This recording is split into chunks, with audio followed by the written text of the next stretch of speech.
आज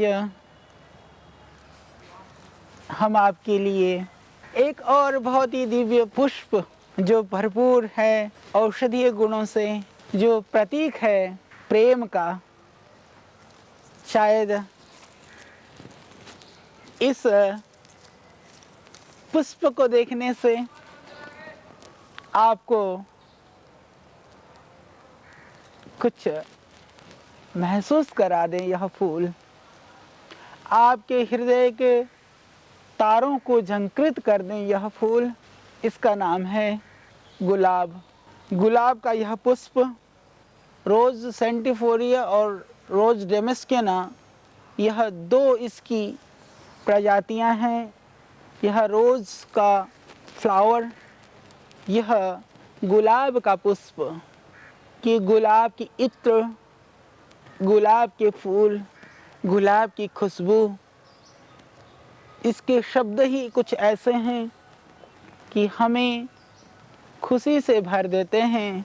इस गुलाब का नाम ही इतना सुंदर है जो हमारे हृदय के अंदर प्रेम के, सात्विकता के, सहजता के भाव को पूरित कर देते हैं ये गुलाब के फूल। तो आइए, गुलाब को आज तक तो आपने दवाई के रूप में ही जाना है। गुलाब को तो आपने सिर्फ एक फूल के रूप में प्रेम को इजहार करने का, प्रेम को प्रदर्शित करने का, चाहे वह वात्सल्यपूर्ण प्रेम हो, चाहे वह सम्मानपूर्ण प्रेम हो, चाहे वह समान वयस्क और समानशील वाले व्यक्ति को अपने भावों का प्रदान हो, उस समय हम प्रयोग करते हैं इस गुलाब के फूल को। परंतु आज मैं आपको इस पुष्प को, इस सुंदर फूल को, फूल से भी आगे औषधि के रूप में आप इसको जान सकें, इस गुलाब के पुष्प को, इसके लिए ढेर सारी जानकारियाँ।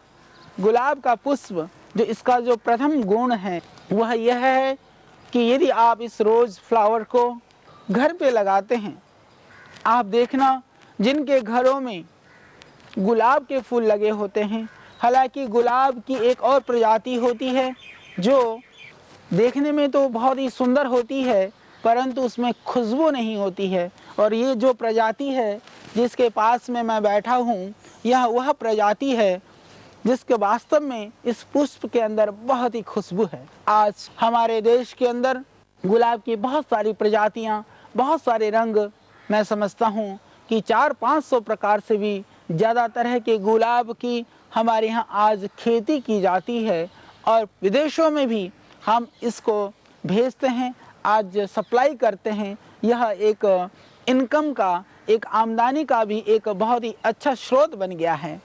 परंतु जहाँ तक फूलों के द्वारा अपने प्रेम और अपने सम्मान को देने की बात है या एक प्रकट करने की बात है, तो हम कई बार उन पुष्प को भी लेते हैं, क्योंकि देखने में इससे वह कुछ सुंदर जरूर लगते हैं, परंतु गुणों में, खुशबू में और आपके विविध दूसरे रोगों के लिए यही एक गुलाब, जिसको हम देसी गुलाब के रूप में जानते हैं, यही एक गुलाब अनेक कार्यों के लिए प्रयुक्त होता है। बाकी गुलदस्ते के रूप में, स्टिक के रूप में, डंडे के रूप में आप उन गुलाबों का प्रयोग करते हैं। जल का प्रयोग, इस गुलाब का अर्क का प्रयोग वो भोजन में भी कर सकते हैं।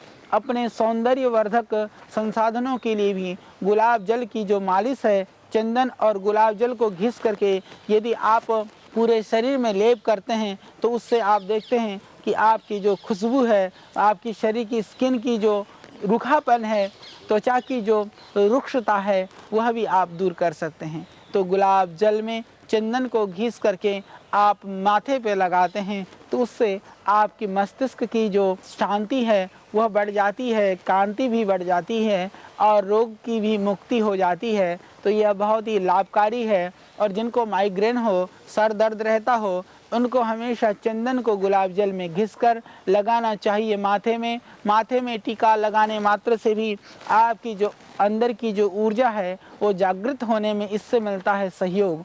हमारी परंपरा में जितनी भी परंपराएं थी सब वैज्ञानिकता से परिपूर्ण हैं, उनके पीछे एक वैज्ञानिकता एक विज्ञान छिपा हुआ है।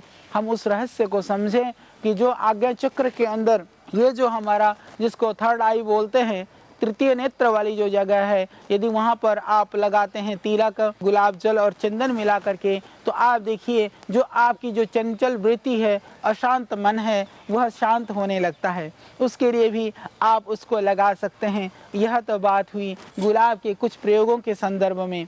यदि आज कौन नहीं जानता हमारे देश में रहने वाले गुलकंद के विषय में। कब्ज की जो बीमारी है, कॉन्स्टिपेशन है, एसिडिटी है, उसके लिए बहुत ही लाभकारी प्रयोग है गुलकंद। गुलकंद बनाने के लिए बहुत सारे उपाय हैं, उसमें से सरल सा उपाय मैं बता देता हूँ। यदि आप गुलाब के फूल में से गुलकंद बनाना चाहते हैं तो इसकी ताज़ी पंखुड़ियों को निकाल करके आप मिश्री को आप पाउडर कर लें।